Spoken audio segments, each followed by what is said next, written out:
จำทุกวันในเวลาเดียวกันนี้และก็ทางสถานีวิทยุแห่งนี้เป็นประจำนำญาติโยมไหว้พระสวดมนต์การไหว้พระสวดมนต์นั้นนอกจากเกิดเป็นมงคละเป็นมงคลแก่ตัวตนเองแล้วก็ถวายเป็นพระราชทานพระราชพรชัยมงคลแด่สมเด็จพระเจ้าลูกเธอเจ้าฟ้าพัชรกิติยาภาเอาละต่อไปนี้เอามาไหว้พระพร้อมๆกันเนอะ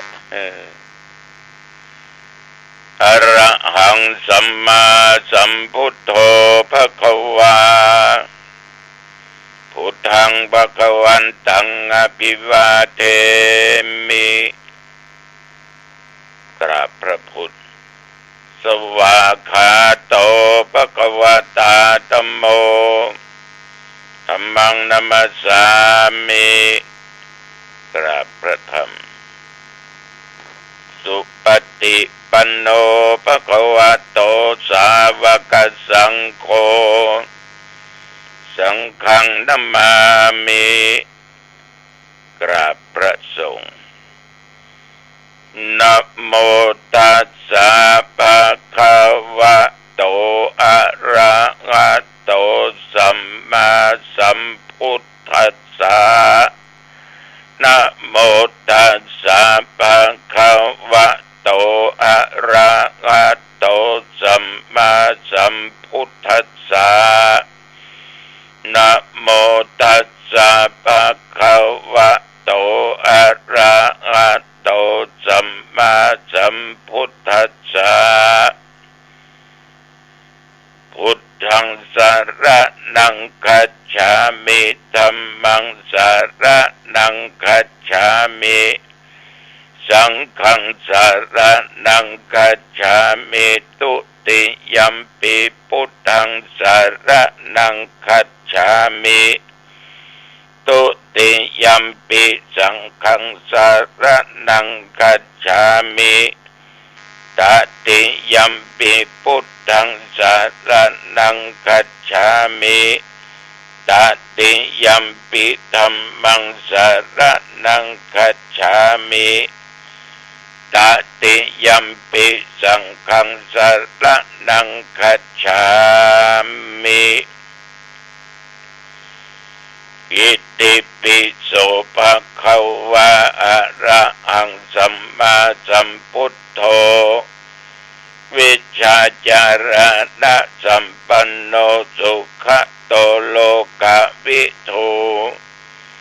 อนุตตโรปุริสธัมมสารถิสัทธาเทวมนุสสานังพุทโธภควาติยันตุนิมิตตังอวะมังคลัญจาโยจามะนาโปสกุณัสสะสัทโธปะปักขะโหตุสุปินังอกันตังพุทธานุภาเวนะวินาสเมนตุสวากขาโตภควตาธัมโมสันดิติโกอากาลิโกเอหิปัสสิโกโอปะนะยิโกปัจจตังเวทิตโพวินยูหิติยันดุนิมิตตังอวะมังคลัญจาโยจามะนะโปสกุณัสสะโตปะปักขะโหตุสุปินังอกันตังธัมมานุภาเวนะวินาสเมนตุสุปฏิปันโนภควโตสาวกสังโฆอุสุปฏิปันโนภควโตสาวกสังโฆยายาปฏิปันโนภควโตสาวกสังโฆสามิจิปฏิปันโนภควโตสาวก ยัตตาริปุริสายุคานิอัตถปุริสปุคลา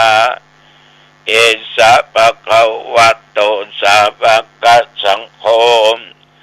อาหุนายโยปาหุนายโยทักขินายโยอัญชลีกรณิโยอนุตตรังปุญญเขตังโลกัสสาติ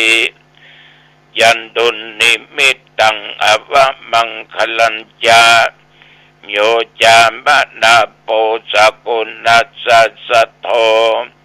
ปะปะคะโหตุโสปินังอคันตังสังฆานุภาเวนะวินาสเมนตุวิปัสโพชังโคสติสังฆโตธัมมานังวิจโยตถาวิริยัมปิติปัสสติโพชังคาจะตถาปัสเลสมาธุเปกขโพชังคาสัตเตติสัพพทักษินามุนีนาสัมมาทัคขตาภาวิตาภาหุลิกตาสังวัตตันติอภิญญายะนิพพานายะจะโพธิยาเอเตนะสัจจวัชเชนะโสทิเตโหตุสัพพทาเอกัสสมิงสัมมะเยนะโทโมคัลลานัญญกัสสปังคิลาเนทุกิเตติสวาโพชังเคสัตตะเทสะเยเตจะตังอภินันติตวาโรคามุจจิงสุตังคะเนเอเตนะสัจจวัชเชนะโสติเตโอตุสัพพทาเอกทาธรรมราชาปิเคลัญเยนะปิปิริโตจุนดาเทเรนะทัญเยวะพนาเปตวานะสัตรัง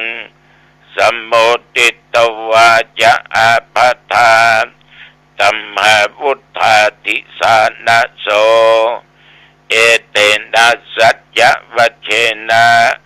โสติเตโอตุสัพพทาปะอินาเตจะอาภัทาตินนันนัมปิมะเอสินังมัคคะอัตตกิเลสาวะปัตตานุปัตติธรรมตังเอเตนะสัจจวัชเชนะโสติเตโอตุสัพพทาภวตุสัพพมังคลังรักขันตุสัพพเทวตาสัพพพุทธานุภาเวนะสัทธาโสติภวันตุเตภวตุสัพพมังคลังรักขันตุสัพพเทวตาสัพพธัมมานุภาเวนะสัทธาโสติภวันตุเต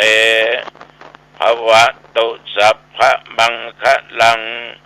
รักขันตุสัพพเทวตาสัพพสังฆานุภาเวนะสัทธาโสติภวันตุเต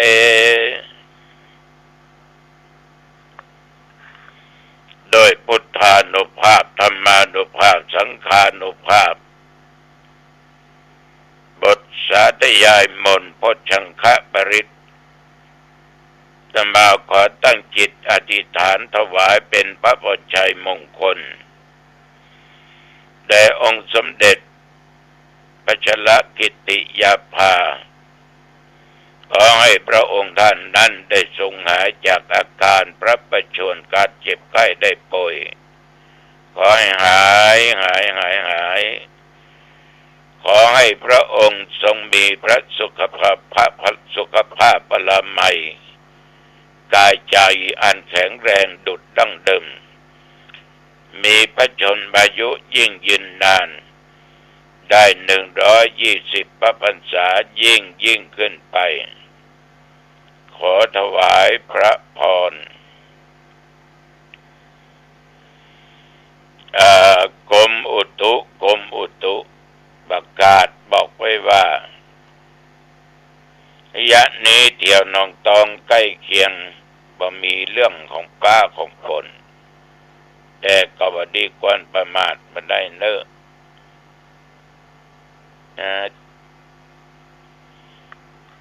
นับตั้งแต่เมื่อตะวันวามาจนถึงปัจจุบันบัดเดี๋ยวนี้มีฝนตกไม่แต่เม็ดเดียวเนาะแล้วก็ตั้งแต่ฉันเจ้าและตะวามาจนถึงปัจจุบันบัดเดี๋ยวนี้ตะวากินเขาง่ายแล้วก็ขึ้นไปวัดแม่แวนเมืองเป้าท่านพระครูเพิ่นทำบุญอายุได้560 ปีโดยนับถือกันเป็นพี่เป็นน้องเป็นเพื่อนสหธรรมิกนะครั้งแรกเพิ่นก็บัดนิมนต์หลายวัดหลายอำเภอเพิ่นจะมาทำบุญถึงที่วัดเพราะว่าเพิ่นจะทำบุญวันเนี้ยวันที่17เป็นวันคล้ายวันเกิดวันครบ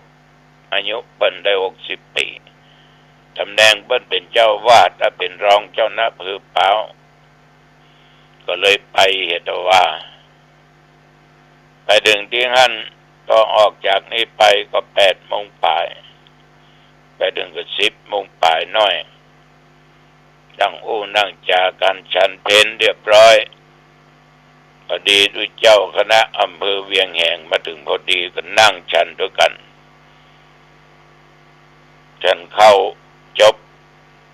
พรเรียบร้อยก็เลยกลับก็กลับมาก็ค่อยๆวิ่งมา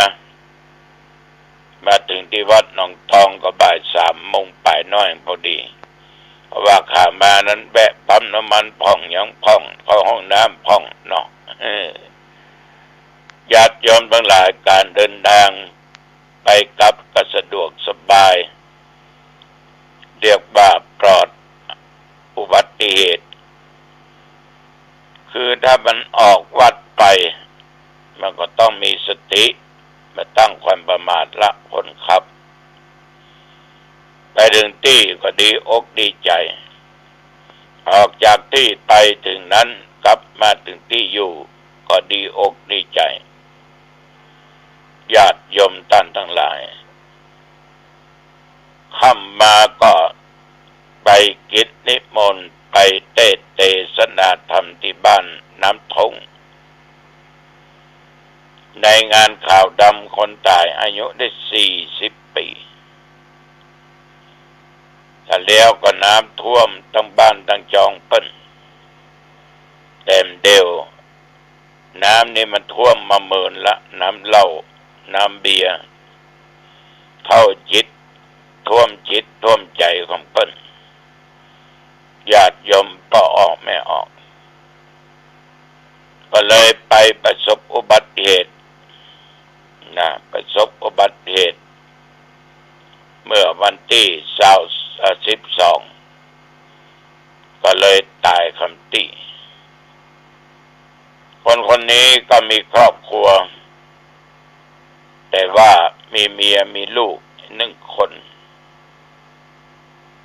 ก็อยู่คนละตำบลแต่อำเภอเดียวกันลูกพ่อนั้นไปนั้นก็มีลูกตนลูกคนเดียวเดี๋ยวนี้ลูกก็ได้จากพ่อจากแม่ไปอายุแค่40ด้วยความประมาทด้วยการขาดสติเวลาขับขี่ยวดยานพาหนะแล้วก็ปะไก่กับตระไดอันนั้นก็คนเฒ่าก็รถจนตายความประมาทมีที่ไหนความบรรลัยเกิดขึ้นที่นั่นฉะนั้นญาติโยมบางคนก็ตายหนุ่มบางคนก็ตายไว้กลางคนบางคนก็ตายเฒ่าตายแก่ ถ้า60ขึ้นไปเนี่ยก็เป็นสวละเป็นเฒ่าเป็นแก่ละเนาะก็ใช้เวลาเทศอยู่ประมาณ40 กว่านาทีจบตอนแล้วก็เลยปิกวัดหนองตอง มาถึงวัดแต่ว่านี่ก็ประมาณยังมาถึง4 ทุ่มเตื้อยังมาถึง10 โมงเมื่อคืนเตื้อท่านทั้งหลายระยะนี้มักจะเกิดอุบัติเหตุกันบ่อยครั้งประการสำคัญก็เรื่องประมาทขับรถขับลาและประมาทโดยน้ำเหล้านั่นแหละที่ทำให้คนขาดสติได้ง่ายก็เลยมีเรื่องอุบัติเหตุกันบ่อยครั้งอย่างใดก็ตามศรัทธาญาติโยมแต่ว่านี้หลังจากที่เทศนาธรรมจบลงไปก็มีญาติมีโยมเนี่ยเข้ามาถามว่าวิญญาณนั้นมันคืออะไรอย่างมันมีแต่ว่าวิญญาณออกจากร่างกายไปจะมาก็ตอบว่ามีกะคือวิญญาณนั้นจะอู้กันภายนอกตามหลักธรรมก็คืออารมณ์ต่างๆที่มันเกิดขึ้นยกตัวอย่างเนาะตาเอาเนี้ยไปหันรูปไปหันอย่างอันคนนั้นอันคนนี้หันสิ่งนั้นสิ่งนี้ที่มันมากระทบตาเราเกิดความหูเป็นอารมณ์ขึ้นแล้วก็จำได้พร้อมด้วยตัวสัญญาก็จำได้หูได้ยินเสียงจำได้หูดังได้รับกลิ่นเหม็นกลิ่นหอมจำได้ญาติโยมทั้งหลายลิ้นได้ริมรสอาหารก็จำได้จะเป็นรสเผ็ดรสเปรี้ยวรสเค็มรสจืดจางเนี่ยนะคือการจำได้หมายรู้ต่างๆนะเป็นตัววิญญาณกับคนเอาเวลาวิญญาณบ่มีแล้วก็คนตายสัญญาก็หมดไปคือความจำสังเกตดูเอาไปงานข่าวดำเนี่ยคนตายนี่อาจจะมันตักไปแล้วนะมันมีความจำละมันเป็นเพียงแต่เหลือเพียงแต่รูปก็คือรูปร่างลักษณะถ้ามันตักเนี่ยมันจำอย่างโอ้ตัวลงวัดหนองตองมาเทศกะเนี่ยนะเขาแต่ว่ากาตมาคนที่นั่งแมะหรือว่าอยู่ใกล้ชิดได้ยินไม่กี่กูแอนบึงแอนฉะนั้นสิ่งเหล่านี้ญาติโยมมันก็มีอยู่อย่างใดก็ตามขอฝากกับญาติกับโยมนำไปคิดตัวเองวันนี้ก็จะมีการสอบธรรมสนามหลวงทั่วประเทศเป็นรอบที่2แล้วแต่แล้วนักธรรมตีงวดนี้นักธรรมชั้นโทชั้นเอกทุกอำเภอทั่วประเทศไทยสำหรับห่างดงนักก็สอบกันที่วัดอาตมาภาพก็มีตุเจ้าพระเนนนี่สอบอยู่50-60 ตน50-60 ตนนี่สอบกันตั้งแต่เวลาเที่ยงเป็นต้นไปกำหนด4 วันด้วยกันวันนี้กระทู้ธรรมบรรปุก็ธรรมะบันก็พุทธานุพุทธประวัติอนุพุทธประวัติตลอดจน เกี่ยวกับศาสนพิธีการหรือว่ากฎหมายของคณะสงฆ์การสุดท้ายก็สอบพระวินัยการสอบนั้นญาติโยมปนือเวลาเมินพอสมควร3 ชั่วโมงทั้ง4 วันนี้คณะสงฆ์ก็ต้องเลี้ยงข้าวปลาอาหารแก่นักเรียนที่มาสอบเพราะบางท่านก็เดินทางไกลเป็น30-40 กิโลก็มีจะกินข้าวที่วัดก็ต้องฉันเช้าหน่อย10 โมงป่ายสักหน่อยต้องกินข้าวตอน11 โมงต้องมาละอย่างช้า11 โมงครึ่งต้องมาถึงหั่นฉะนั้นจึงเป็นสาเหตุที่ต้องเลี้ยงเพลนก็เมาร้านอาหารเนาะจัดเป็นโต๊ะทั้งหมดมี10 กว่าโต๊ะประมาณ12-13 โต๊ะด้วยกันก็ตกโต๊ะละประมาณ 1,000 กว่ากองบุญญาติโยมถ้าเขาเลี้ยงเพลนก็เจริญพรเนอะจะทำบุญวันเกิดอย่างนี้อย่างก็ได้ร่วมกันได้คือกำลังอกกำลังใจแก่พระแก่เน้นไว้สืบต่อพระพุทธศาสนากันต่อไปและอีกประการหนึ่งญาติโยมสอบพระเน้นถึงวันที่22ก็สอบธรรมศึกษาจันตีโทเอกทั่วประเทศทางดงปีนี้มีละอ่อนประจายละอ่อนแม่ยิงคณะครูเขา1,300 กว่าคนเลยแยกสนามสอบเป็น6 สนามด้วยกันธรรมศึกษานี่จะสอบตั้งแต่ตอนเช้าเป็นเช้าสอบกระทู้ธรรมกี่ขั้นตอนแล้วก็ธรรมะพุทธวินัยนะสอบวันเดียวเสร็จสนามสอบอำเภอหางดงมี6 สนามด้วยกันก็ดีใจที่หันเยาวชนสนใจในเรื่องของธรรมะถึงจะมาได้เต็มเม็ดเต็มหน่วยแต่มานะเข้าใจว่าผ่านไปยังดี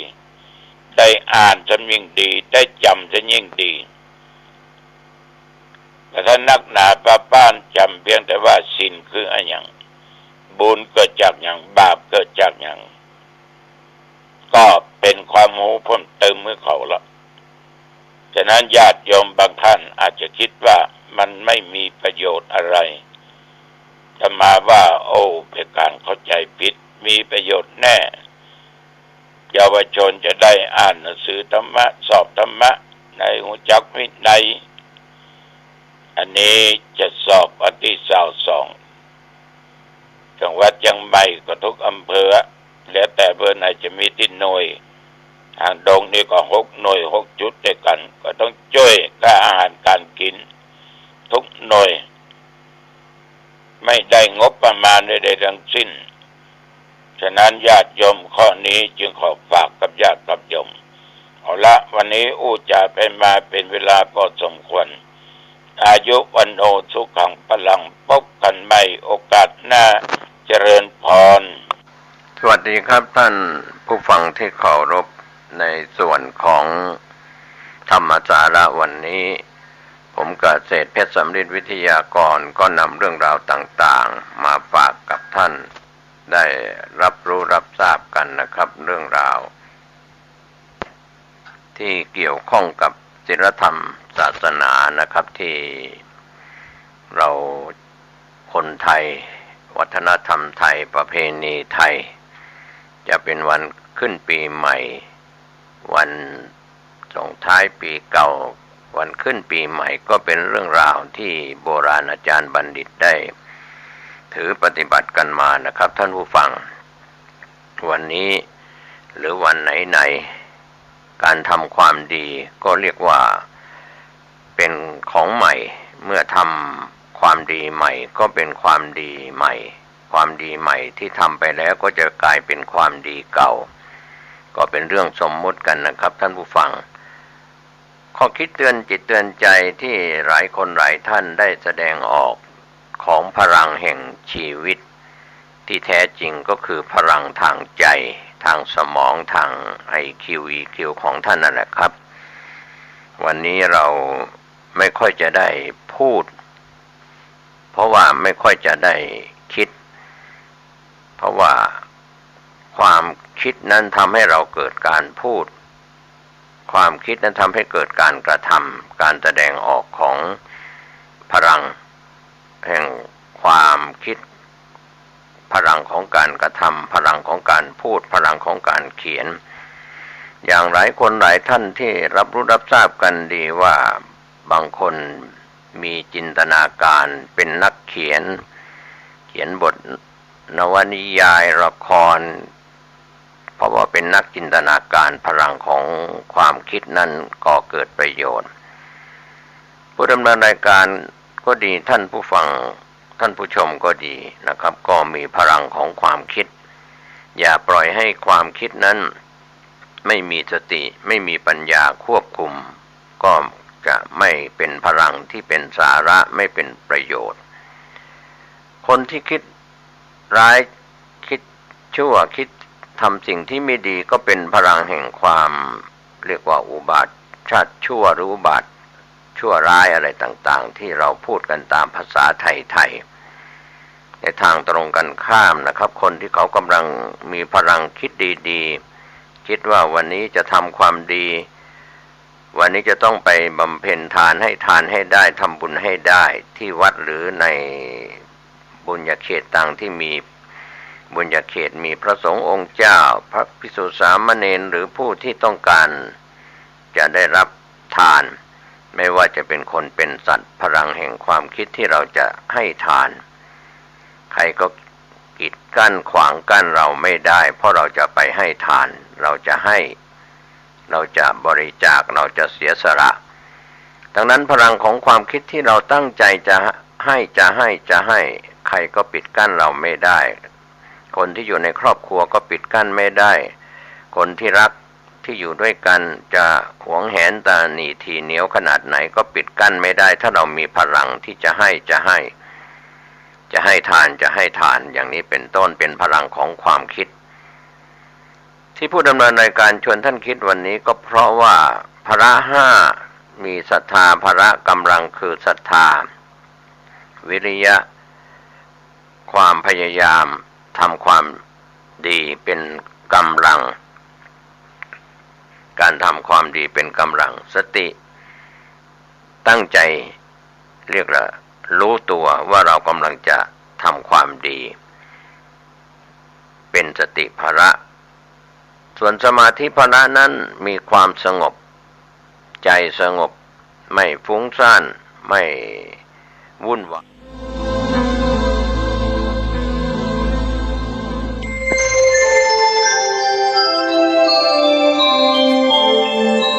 ขณะนี้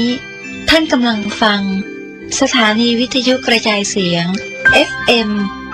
104.5 เมกะเฮิรตซ์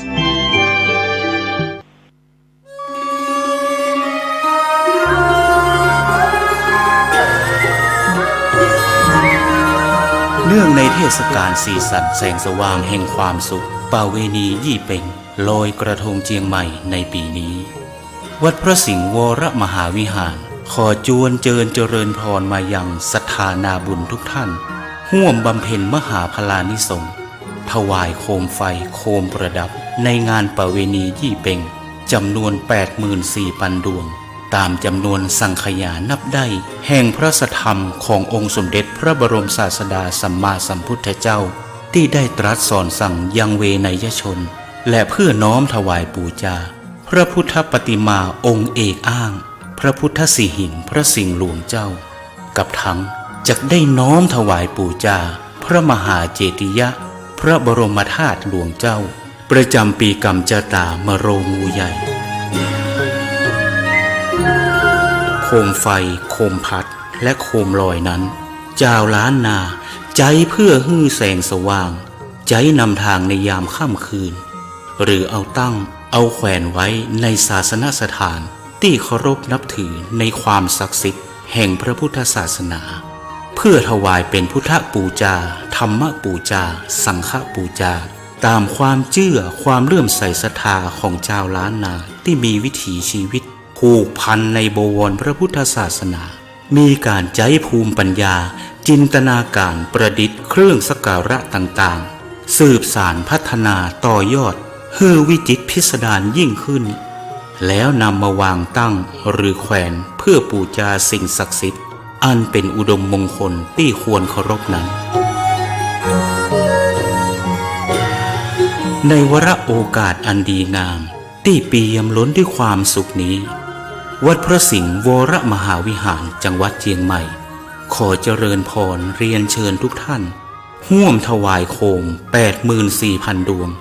เริ่มงานตั้งแต่วันพุธที่ 1 พฤศจิกายนพุทธศักราช 2566 จนถึงวันเสาร์ที่ 6 มกราคม พุทธศักราช 2567 เพื่อจันโลงสืบทอดพระพุทธศาสนาและวัฒนธรรมประเพณีอันดีงามนี้เพื่อให้เกิดความจำเริญมั่นคงรุ่งเรืองในชีวิตเจริญลาภเจริญยศเจริญใจเจริญยิ่งขึ้นไปตราบกาลนานนั้นแด่เตอสวา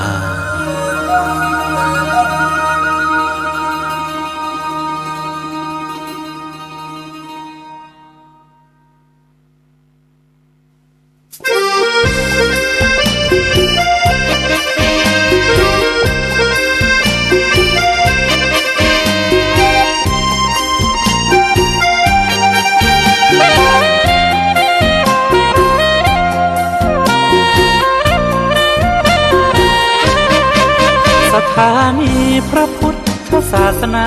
ฝากเสียงลอยมาบอกบรรดาญาติโยมที่มีใจใช้ธรรมฉโลมที่มีใจใช้เพลงฉโลมบอกบรรดาญาติโยมให้ฟังคลื่นนี้สถานีตั้งไม่ไกลไม่ไกลตั้งอยู่ทั่วเมืองไทยชวนคนไปทำดีเชิญฟังกันทั้งวันดีเจสร้างสรรค์พากันสุขีใครอยากฟังธรรมเชิญทางนี้ใครอยากฟังธรรมเชิญทางนี้หรืออยากฟังเพลงดีๆเปิดขึ้นนี้นะคุณสถานีพระพุทธศาสนาฝากเพลงลอยมาย้ำชาวพุทธสร้างบุญธรรมะจะติดตามตัวคุณ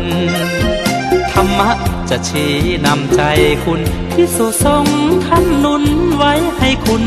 มาสานสถานีที่ล้ำค่าชี้นำธรรมะเพิ่มปัญญาแตกฉานสอบถามธรรมะข้อใดเชิญลองถามไทยเรื่องที่อยากถามมีธรรมสลับกับเพลงเพราะมีธรรมสลับกับเพลงเพราะและดีเจชอละไว้เป็นเพื่อนคุณ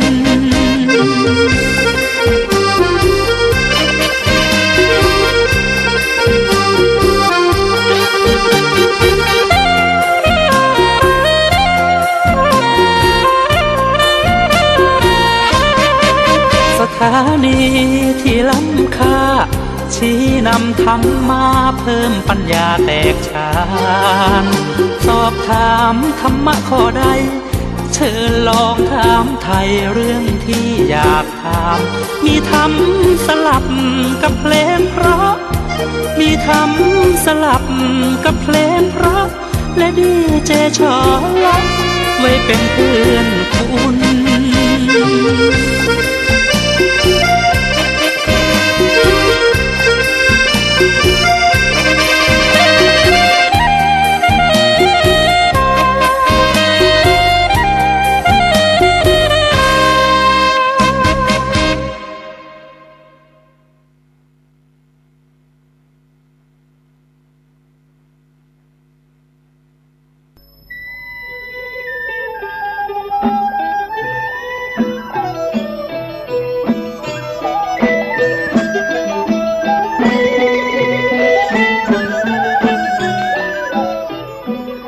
ายทาราขอเสนอวรรณกรรมชิ้นเอกของล้านนาไทย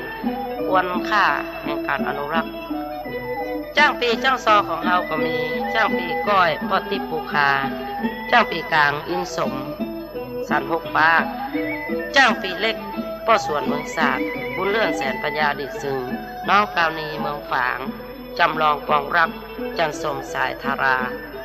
ซอเรื่องประวัติพระครูบาเจ้าศรีวิจัยเจิญห้าฟังได้เจ้า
จำลองขอกราบคาลาวะเกี่ยวหลักกันนะว่าดังสามประการ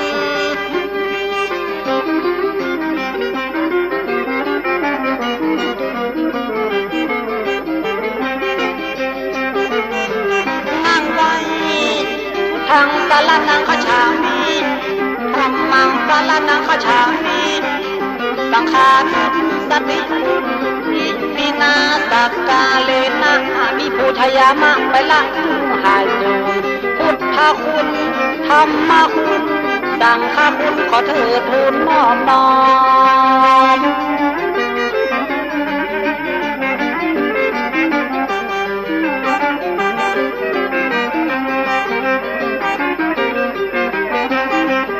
พระพุทธพระธรรมพระสังฆองค์รัตนมงคลเป็นเกียรติใส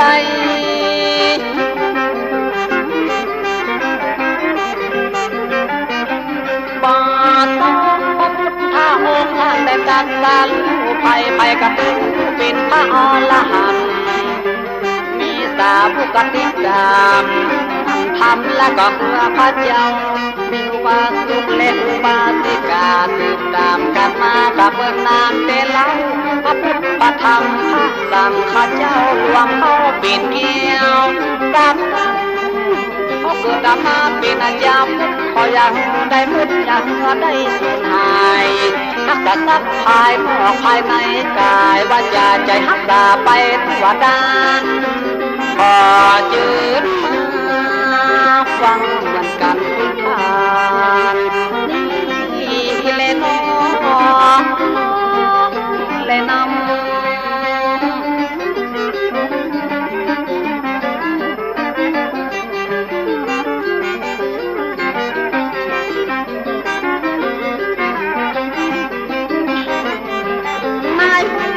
ศาสนาเป็นของ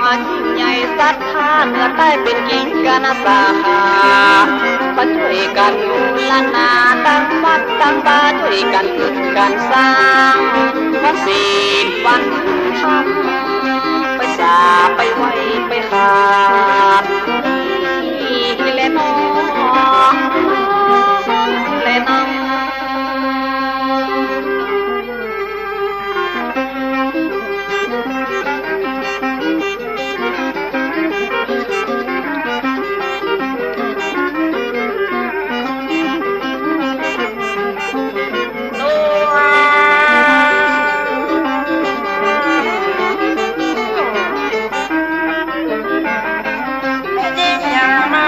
ใจนั่งพอน้ำไหลที่ก็มีวังพิก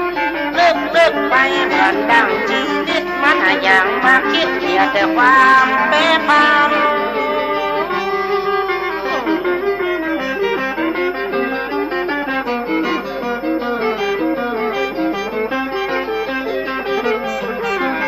เจ้าเฮยรู้บางทีละที่พระจานางนามโทต ามาแปรผันชีวิตอย่างมาคิดว่ามีไผ่ชะลอกูเจ้าเปิ้นสอนกรรมฐานในวัดประกันเก่งข้าพยุดหล่อป้องหนอตัวเดียวเสียวฮักกับจ้างตีจ้างซอชีวิตเฮาหนอเหมือนมอดกินไม้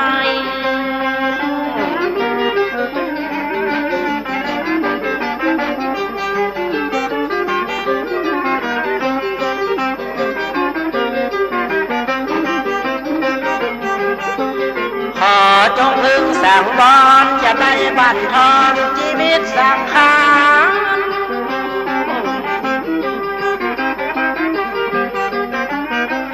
เดินเจ้าจังปีจังซอตายไปพ้องเลี้ยวเพราะเขาเอาแก้วใส่เหล้าจนกันกินเลี้ยงห้าบวชห้าตำรวจแผ่นปันเมื่อกำซักตามปากตามแก้วเหล้าก่อนเสียที่พญามาถึงตัวยักษ์คือครอบครัวมานั่งมองโศกเศร้าที่หาสัตว์ต่างเอามาเลี้ยงลูกเต้าปล่อยมาเหลือสั่งห้ามได้ใส่สร้อยใส่คอซื้อ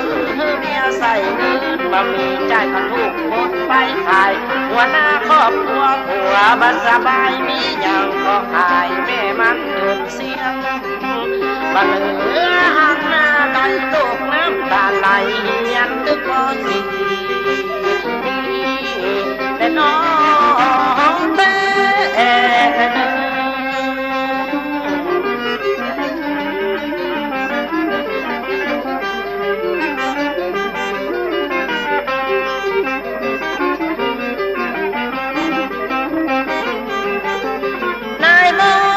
จับบางคนแถมซ้ำเร็วร้ายกินเหล้าเล่นไพ่เงินทองกับเหลือเช่นกินกับเหล้าเข้ากินกับเมือพี่เข้าบ้านเมืองเงินมันบันเหลือถามทุกถามข้าอุเบกขาเงินยิ่งหามาพอบันเหลือสักบาทนี้ได้น้อง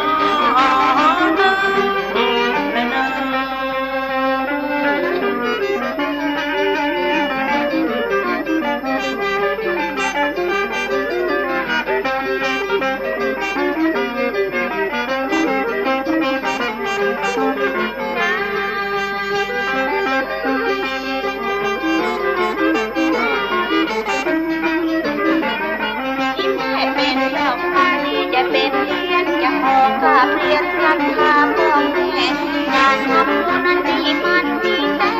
มีตั้งแต่พระเจ้าเป็นโต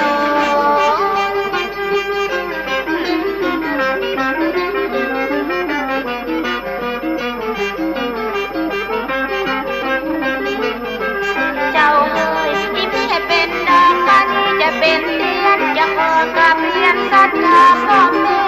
การทำบุญอันนี้มันดีมีตั้งแต่พระเจ้าเป็นองค์ถ้าเป็นคนต้องอาศัยธรรมะให้อย่าไปละก็แวงหากุศลมาเชื่อไปทำผู้มัวตัวคนในสยามบางคนให้ก็เข้าใจ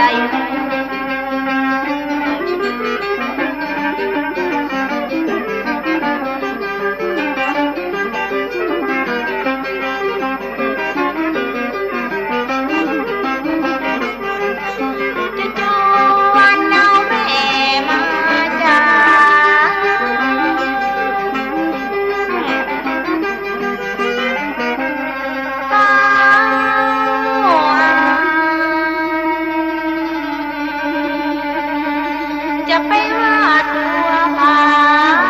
ย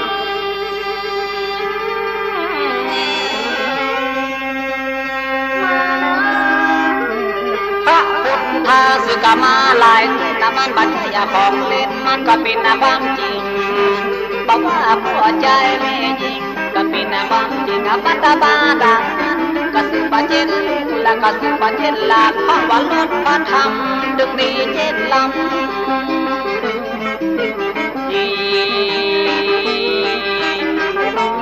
การตั้งธรรมและการบังเทศมันจะต้องมีเหตุมันจะต้องมี